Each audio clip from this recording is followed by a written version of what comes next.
Welcome to Thulasi homemade சமையல். இப்போ நம்ம பார்க்க போகிற ரெசிபி பருப்பில்லாத சாம்பார். ரோட்டு கடைகளில் இந்த மாதிரி சாம்பார் வைப்பாங்க, அது மாதிரி நான் இப்போ செஞ்சு காட்ட போகிறேங்க. அதுக்கு தேவையான பொருள்: வெங்காயம் ஒரு 2 வெங்காயம், நான் 3 வெங்காயத்தை எடுத்து அரிஞ்சு வச்சுருக்கேன். ஒரு 3 தக்காளி எடுத்து வச்சுருக்கேன். ஒரு 4-5 பல் பூண்டு எடுத்து வச்சுருக்கேன். 3 பச்சை மிளகாய்.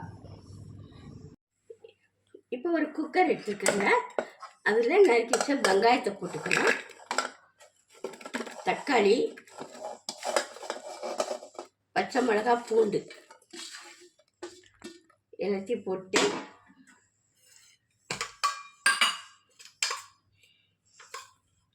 ஒரு ஸ்பூன் சாம்பார் தூள் போட்டுக்கிறேன்.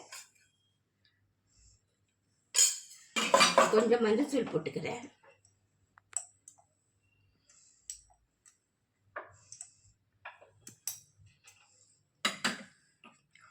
கொஞ்சம் பெருங்காயத்தூள் போட்டுக்கிறேன். இது முங்குற அளவுக்கு தண்ணி ஊற்றிக்கணும். குக்கரில் ஒரு 2 விசில் விட்டால் போதும். கொஞ்சமாக உப்பு போட்டுக்கிறேங்க. போட்டு விசில் வச்சு ஒரு 2 விசில் வரட்டும்.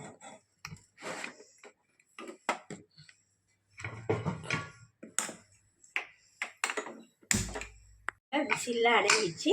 இப்போ அதை திறந்து பார்க்கலாம். பாருங்கள், இப்போ இதை என்ன பண்ணணும், இதை தண்ணி அவ்வளோத்தையும் வடிச்சிடணும்.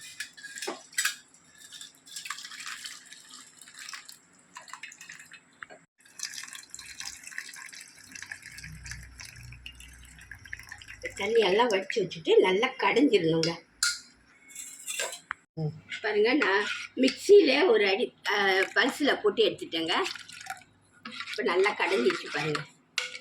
இப்போ இந்த வடித்து வச்ச தண்ணியை ஊற்றிக்கிறேன்.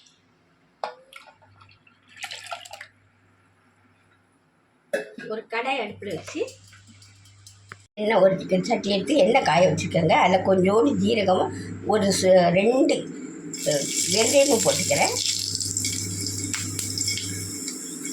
கொஞ்சம் கருவேப்பிலை கடுகு போட்டுக்கிறேன்.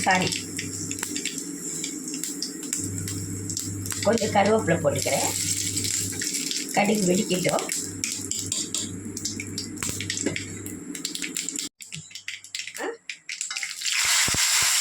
கொஞ்சம் சாம்பார் வெங்காயம் கட் பண்ணி நீட்டாக கட் பண்ணி வச்சுட்டேன். அது நல்லா வதக்கிடலாங்க.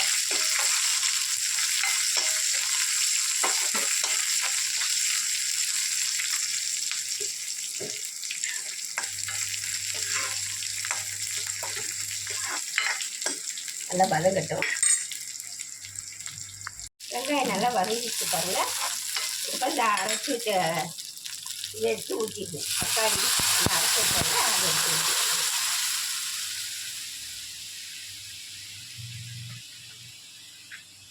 நல்லா கொதிச்சு வரட்டும். இப்போ உப்பு காரம் பார்த்துக்கிடுங்க. அவங்கவுங்க டேஸ்ட்டுக்கு ஏற்ற மாதிரி உப்பு காரம் போட்டுக்க வேண்டியதுதான்.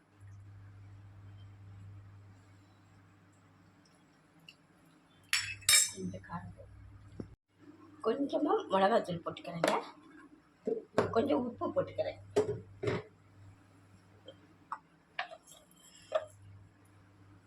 கொஞ்சம் உப்பு போட்டு நல்லா கொதிச்சு வரட்டும். கொஞ்சம் தண்ணியாக தான் இருக்கணும் இந்த சாம்பார். நல்லா கொதிச்சு வரட்டும்.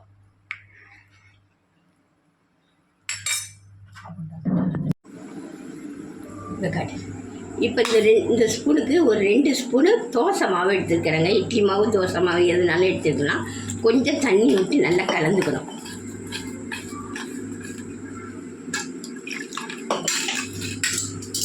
பாருங்கள், அந்த மாவு அந்த குழம்புல எடுத்து ஊற்றிடணும். ஊற்றி ஒரு கொதி, கொஞ்சம் அந்த மாவு வேகிறது வரைக்கும் கொதிக்க விடணுங்க. இது வரைக்கும் கொஞ்சம் இருக்கட்டுங்க. இது தண்ணியாக தான் இருக்கணும். கொஞ்சம் கொதிக்கட்டும். இப்போ கொஞ்சம் கொத்தமல்லி போட்டுக்கிறேங்க. போட்டுட்டு ஆஃப் பண்ணிட வேண்டியதுதானுங்க. பருப்பு இல்லாத சாம்பார் ரெடி ஆகிடுச்சு பாருங்கள். இது இட்லி தொட்டுக்க சாப்பிட்றதுக்கு சூப்பரான ஒரு ரெசிபிங்க.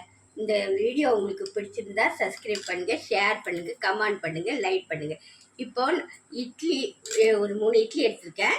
எடுத்து அதில் நல்லா தளர ஊற்றிக்கணுங்க.